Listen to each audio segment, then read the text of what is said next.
Welcome back, guys, to another episode of the Stephen Cheevers Mind Trip. Appreciate you tuning in as always.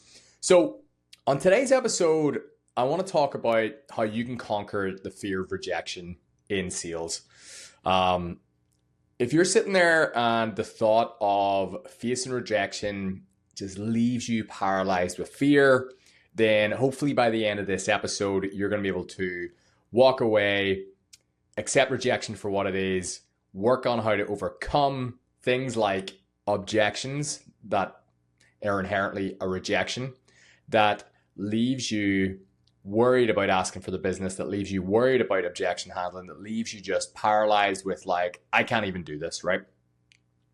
And if you're like a really super seasoned salesperson, like you're an out and out salesperson, you may have only ever really felt this right at the start. You may have overcome this already. You may still have a little bit of it when it comes to objection handling.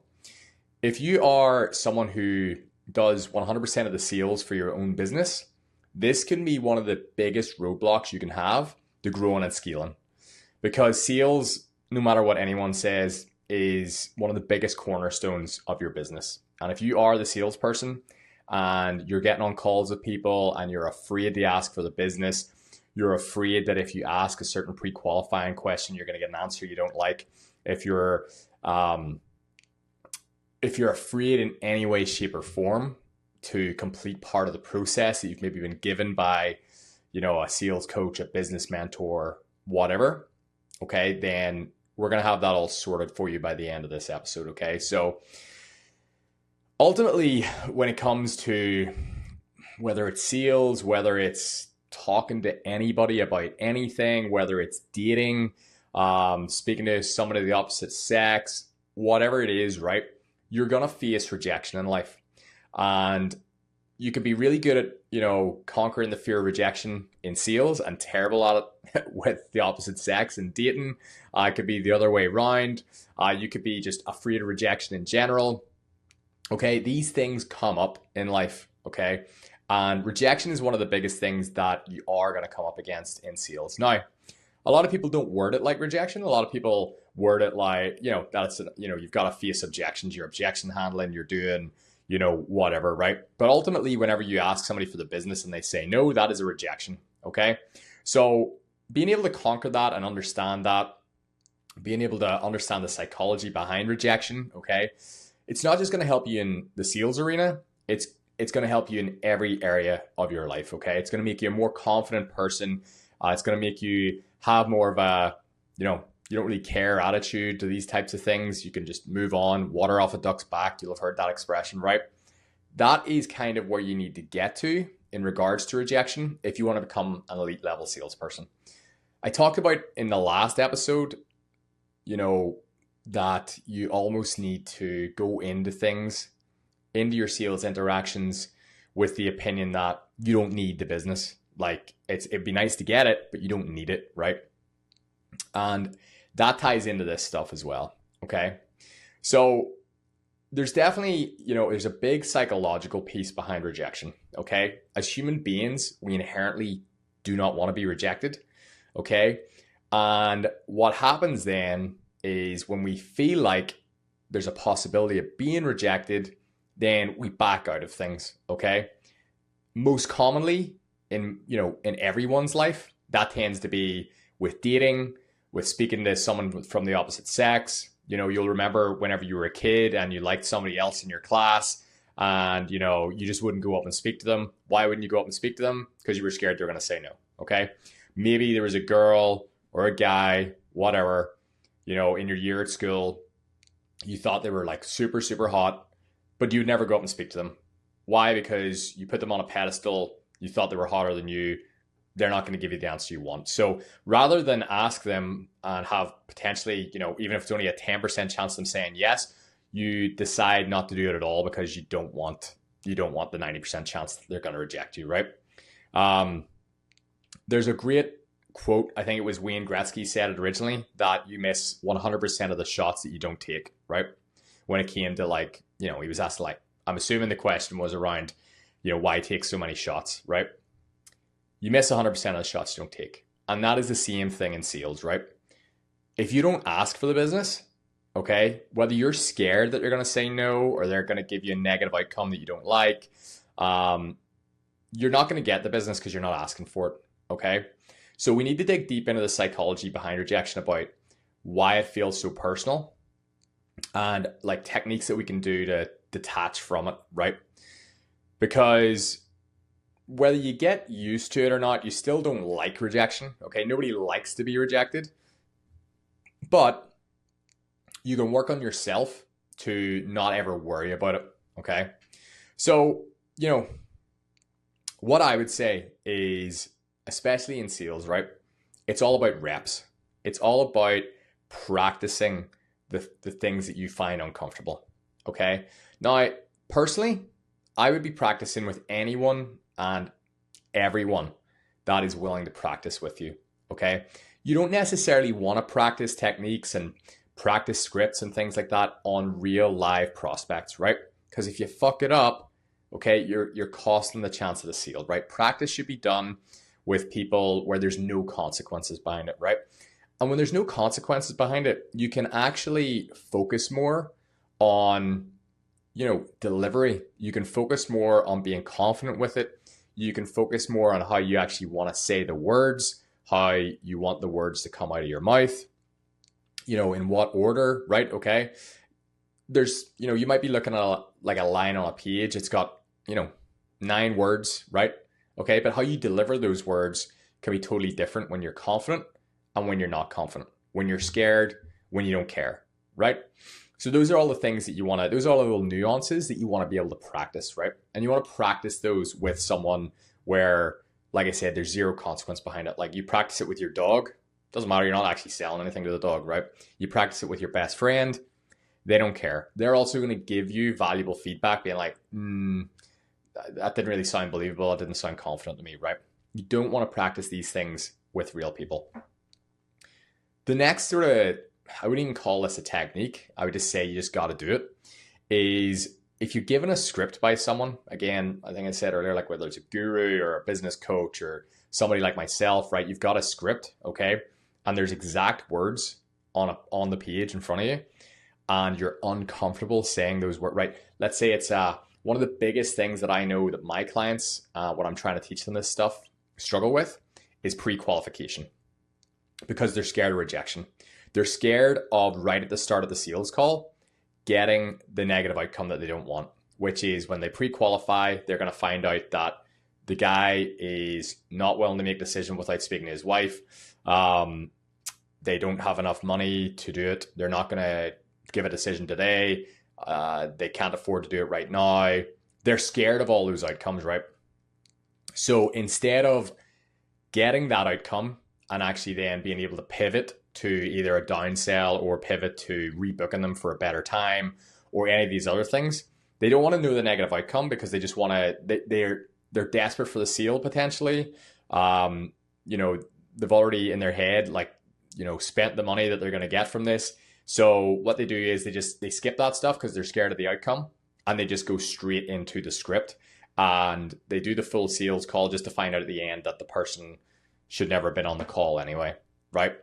So that gets you a negative outcome anyway, right?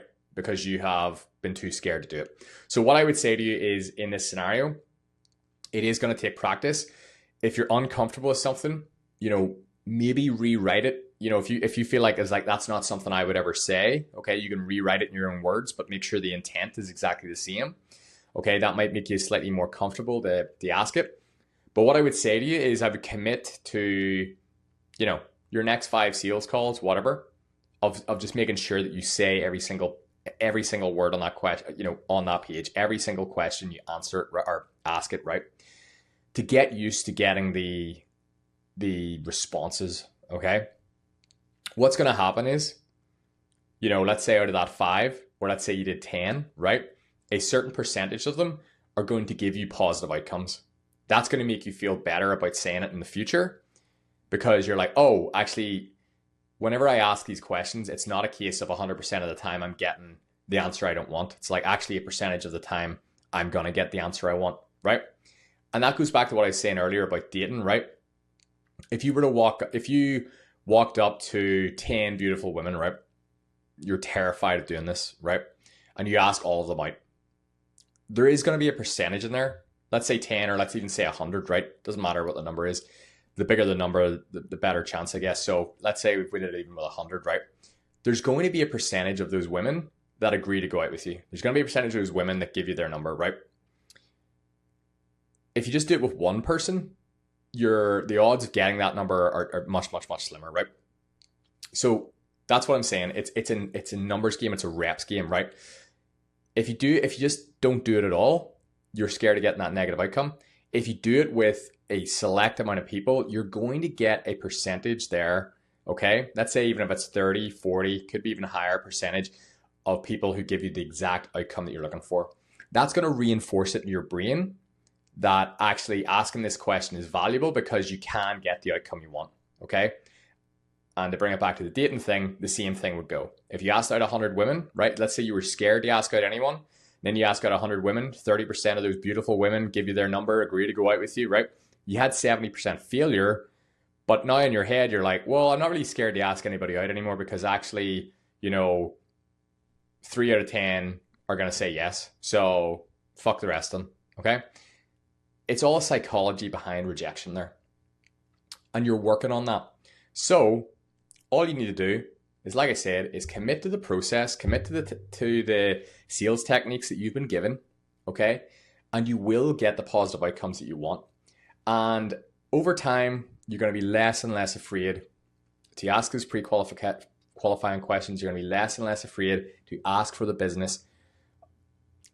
Whenever someone actually senses like worry out of you, okay, senses that you're beating around the bush, that's where you lose deals as well. If you are getting to the close, right, and they're expecting you to actually ask them for the business, they're expecting you to say, okay, do you want to go ahead with this, right? And then you just kind of go, well, what you think? And then they're like, well, you know what? Yeah, I like it, but you know what? I'll take a couple of days to think about it, right? Instead of you just being like, okay, cool, we get this set up today then. And they're like, yeah, I'm pretty happy. Let's do it. That's what it's all about, okay?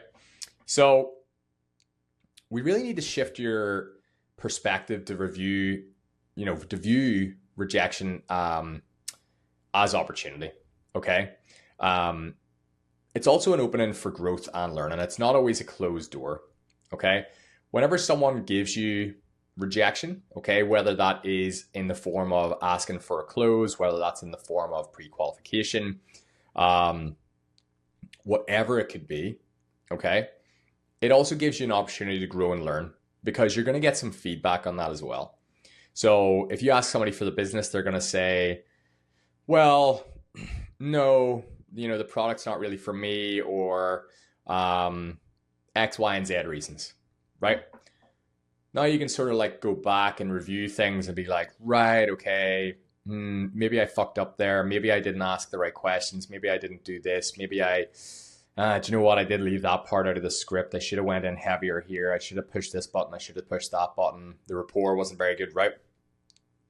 You get feedback pretty much right away as to why they're not interested in moving forward with you. So again, it's not necessarily all down to like just trying to get a positive outcome all the time. Rejection is necessary for you to become better at this as a skill. And as you become better, you get less and less and less rejection, okay? And there's plenty of techniques you can learn to minimize getting any kind of objections, to minimize, even speaking to the wrong people, right? If you are pre-qualifying someone and, you get through and they say, okay, well, no, there's like, I couldn't afford this in a million years, right? Well, now you know that them booking the call, you have left something glaringly obvious out of your application process, right? They should never have gotten through to a call with you if there's absolutely zero chance they could ever afford your services, right?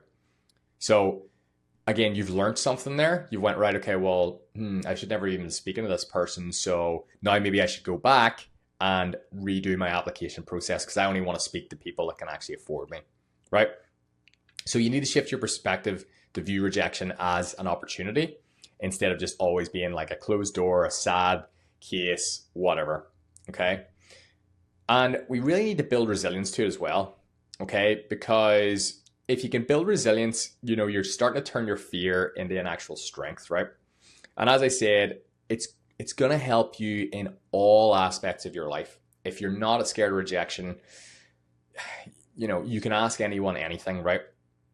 If you are, let's say you're at a party, whatever, you're probably scared to go up and just randomly speak to strangers, right? Again, why? You're maybe scared of them being like, who the hell are you? I don't want to speak to you, right? Again, if you're not scared of that scenario happening, then you can go and talk to anyone. And to be honest with you, most people in social situations are generally open to a conversation, right? Especially if they're there, they don't know anybody else either, whatever the scenario is, right? Like, I remember years ago, I used to be scared that I would never have spoken to a stranger, right? I would never have spoken to a stranger on a plane. I would never have spoken to a stranger sitting next to me at a coffee shop. I just, like, networking, like, in my early 20s just wasn't my thing. Until I started to get into a line of business that needed networking, and I watched friends of mine network incredibly. I have a friend called Sam, incredible business person, one of the greatest networkers I've ever seen ever, right? I remember sitting in a golf club with him in Dubai that he invited me to. We were having a couple of drinks, and there was a guy, like, I think sat next to us with like a crazy Rolex on or something like that, and he went, fuck, he might be a good business opportunity. And he was just, give me 1 second, and he just opened a conversation with him, just introduced himself, said, hey, how's it going, blah, blah, blah, blah, blah, and just started talking to the guy. And I remember sitting there going, holy fuck, I would never have the balls to do that, right? Whereas nowadays, that wouldn't bother me at all. I do that, no problem. Every time I get on a plane, I pretty much always book business class or first class, and I'll always speak to the person sat next to me, because you just never know who it is you're going to be sitting next to, whether they're going to become an incredible business contact of yours, whether you're going to learn something from them. I have met some incredible people flying across America, first class, business class, and incredible business contacts for the future, just incredibly cool people. And again, in years gone by, I would have just sat my earphones in, been like, I'm not scared. I'm not going to talk to this person because they don't want me to bother them. Whereas now, I'll be 5 minutes into the flight and I'll ask, oh, where are you going to? Are you coming or going? What, just like brief conversation, and then let it spiral from there. It tends to always lead into, what do you do for work? Why are you going to LA? Why are you doing this? Why are you doing that? And then, you never know, some kind of business or network or something can come out of that conversation again. So trying to actually build resilience to being afraid of rejection, afraid of potentially just speaking to people in general, right? It's just going to serve you so much better throughout life. So just shifting that mindset perspective of it being a fear to it being something that is almost a strength of yours, it's going to be huge for you. And it's going to be huge for you, like I said, just in all aspects of your life. So it is really, really, really important that you work on this skill. And it sounds silly that you could work on something like this just by as easily as reading lines off a script, but it is literally that easy. It just takes you to invest time into it and invest effort into it. Again, I remember going back, if we're going back like 10 years, I've been doing this 15 years now. If you go back 10, 12 years, like into my early days of doing it, like I remember looking at sales scripts and being like, oh, I'm not comfortable asking that pre-qualified question. That's awkward. Oh, I'm not comfortable asking that. Oh, I'm not comfortable saying that. Oh, I'm not comfortable saying that. And you would just skip that line on the page, right? The day that I just overcame all that and I just used to say things exactly like they were on the page, like everything just went like that. Okay, you'll notice an immediate uplift in your conversions and also an immediate uplift in your free time as well, because you won't be speaking to people that you shouldn't be speaking to. So there's something to be said for that as well. There is a huge importance around preparation, okay? Having thorough knowledge and preparation ahead of getting into a sales conversation, it can boost your confidence, okay? And it reduces the sting out of the rejection. So, like I said, when we talked about your application process as well, you want to have a thorough application process in place, or if you're booking your own appointments, you want to make sure if you're booking appointments over the phone for yourself, you want to make sure that you're asking the right questions and you're qualifying people correctly. And you want to get as much background information on people as you possibly can. Even, asking something as simple, if you're in the online coaching space, is like, what's your Instagram handle, right? So that you can go and research them, okay? The more knowledge and preparation you can do, and the more knowledge you have on that person, okay, what it is they're after, whether they have a spouse or a business partner that's gonna, potentially blow everything up for you, their affordability, their issues, what it is they're looking for, all of that stuff. The more knowledge and preparation you have ahead of time, it's just gonna massively boost your confidence too, because you're not feeling like you're on the back foot. It doesn't, you could, like, what I would always do with people is, if I have like a qualification sheet, okay, or like a discovery form, I would call it, as I'm going through a sales call with a person, right? Like, I would be going, I would have that stuff, like all the information I already have on them, I would already have it filled in on the sheet, right? And then I'm just reconfirming those points with people, because it just means that I'm so much more ahead of the game. Whereas if you're coming into your sales calls, you're opening the application form 5 minutes before, you're having a quick scan of it and going, oh yeah. Or maybe you don't even look at it at all, and you're just starting on the back foot, right? You're just going in cold, right? You're just going in dry. You want to go into these scenarios just being, fully locked in, fully in the zone, knowing exactly what it is that you're coming up to deal with, right? And that's just going to, it's going to lift your confidence up, and you're going to be less afraid to ask these questions, because you're going to be in a better mood. You're going to be feeling more jovial. You're going to be feeling like you're in a position to actually do something here today. Okay.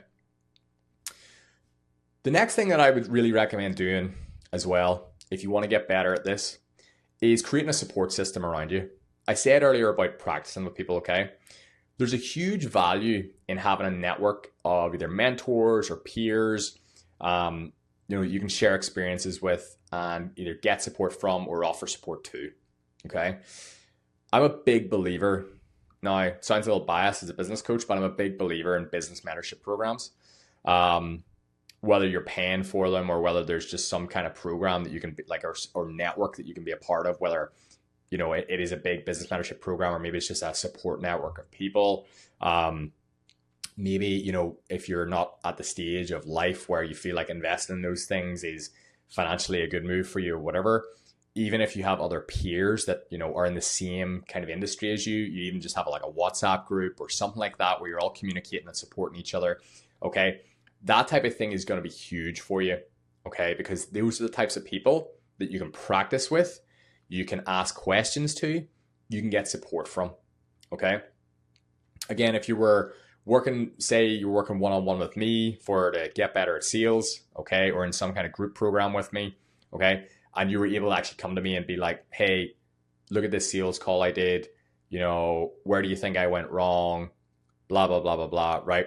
And you've got someone who's an expert in it, able to actually come back and be like, well, look, I'm looking at your script, I'm looking at what you said, this doesn't match up, you said this was zero confidence, you said this was zero intent, here's all the things you need to go away and work on, right? That's going to make you a much better salesperson, much faster. And if you lean into that network and you have people that you can bounce ideas off, you can practice sales calls with, you can say, hey, this happened to me today. Has this ever happened to anybody else? And they can all support each other and give each other support and bounce ideas and practice together and do this and do that, right? That is just going to, it's just going to change the game for you versus trying to be a lone wolf and doing it all by yourself. The next thing that you want to work on is feedback loops for improvement, okay? You need to understand how to use rejection as a positive feedback tool for refining your sales approach, okay? Whenever you get rejected, you then need to work out, pretty much reverse engineer why that rejection was, okay? Some people will say, no, I need to go and have a think about it, right? If you follow my system, you follow my script, that shouldn't happen a whole lot. But if you're not doing that and you don't have a system in place to find all that out, understand the right questions to ask, etc., it's much more difficult.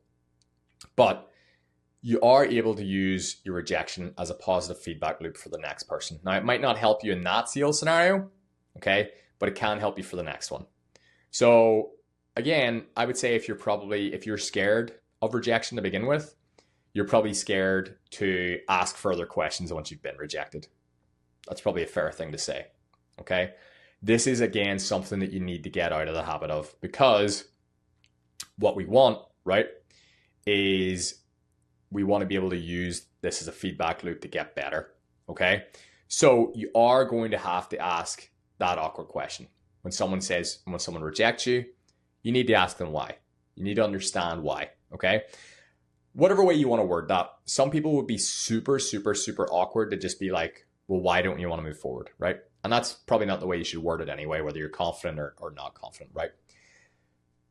But you may want to word it, like this. So you ask somebody for the business and they say no, and you go and have to think about it. Then you may want to word something like, okay, cool. Completely understand you. How long do you think you need to think about it? A couple of days? They're like, yeah, a couple of days. Okay, cool. Well, look, let me book you back in for a couple of days' time. Should be able to maybe fit you in on Tuesday around 4 p.m. Does that work for you? Yeah, okay, cool. No problem. So now their guard is down because they know you're not going to push them any further on this. They're booked back in for a time. You are giving them time to think about it. But now then you can say, and look, just so I come fully prepared to our next appointment, what exactly was it that you wanted to think about? Just so there's, for any outstanding questions that you may have, then I can have any answers ready for you. Now they're going to tell you what it is why they rejected you. They're going to say, well, I'm just not sure about the price, or I'm just not sure about this, or I'm just not sure about that, blah, blah, blah, blah, blah, right? Now you've got the feedback loop because you know where you fucked up, okay? They've told you, well, I'm not sure about X, Y, or Z. So now you need to go back into your approach and be like, well, if they're not sure about X, Y, and Z, the only reason they're not sure about X, Y, and Z is because I didn't provide enough clarity on X, Y, and Z. So now I need to go back into my script or my process and put X, Y, or Z in there. Okay? So that's how you create a feedback loop. Now, in that scenario, what you could then do, again, if you're confident enough, is say, okay, well, if it's only price that we need to sort out for you, how's about we just try and solve price today? What is it that you'd feel comfortable putting down today? Okay, and then they say, I could do, let's say your program's 10 grand. It's like, well, I could do 5. It goes, well, if I take the 5, then I could build a payment plan that would look like this, and then that gets you up and running now. Does that work for you? Right? That's just an example. Okay? But these are the feedback loops you're going to need to have that improvement. And then really, the only other thing that I would really suggest that you really need to work on for this is self-care and perspective. Okay? There's a huge importance behind self-care and, looking after yourself and maintaining the perspective that, it's not the end of the world, right? This is going to help you mitigate the impact of rejection. Whenever someone says no to you, what is the worst possible outcome? What is literally the worst possible outcome, right? If you're going to ask a girl for a number, or a guy, whatever, and they say no, you're in the exact same place you are now. You don't have her number. All right? If life's good, life's still good, right? If you're trying to close a deal, okay, and they say no, what's the worst that happens? You don't get the deal. You don't get the commission. You don't get the sale, right? That sucks. You didn't get the money that you wanted to get.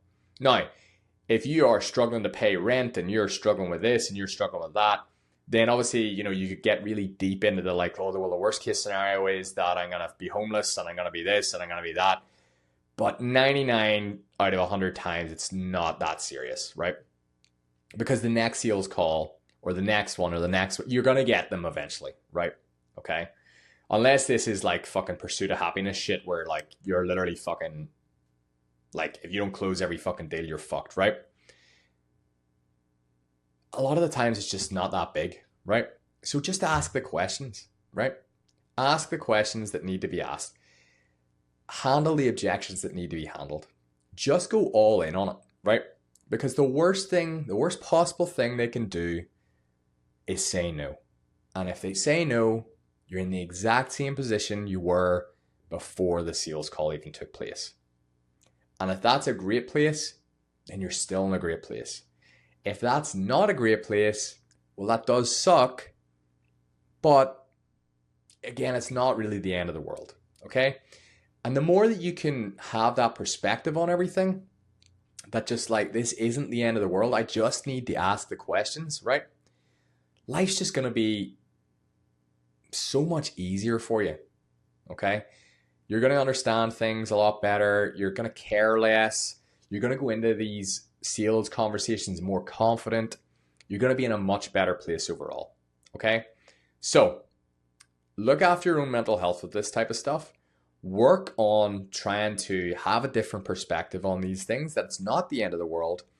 And practice, practice, practice.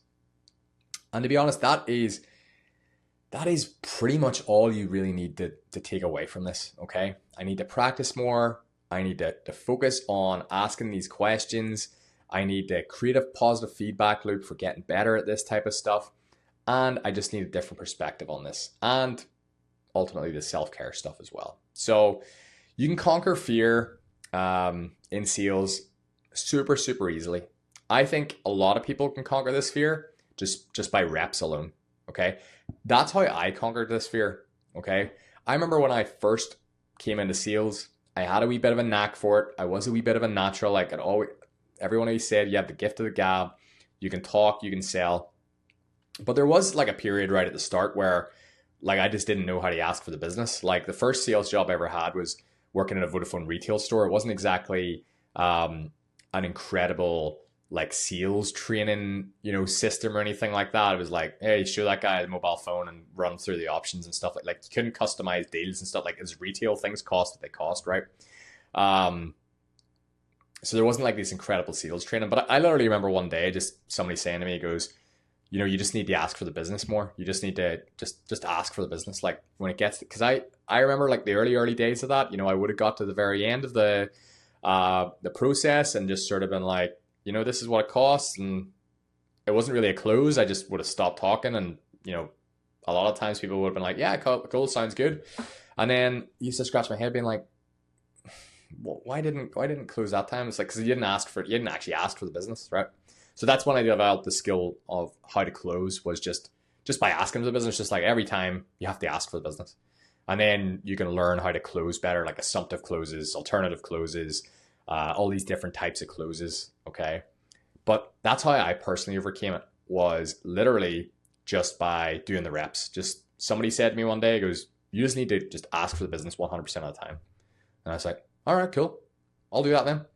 And a lot of the people that I worked with back then, why I was always top of the leaderboard and a lot of people weren't, wasn't because I knew more about phones or I knew more about contract plans or I knew more about this. Like a lot of people had a lot more technical knowledge than me, but a lot of them just literally had this fear. Like they didn't ask for the business. Like they would run people through all their options. They would, again, it was like consultative selling, which I hate.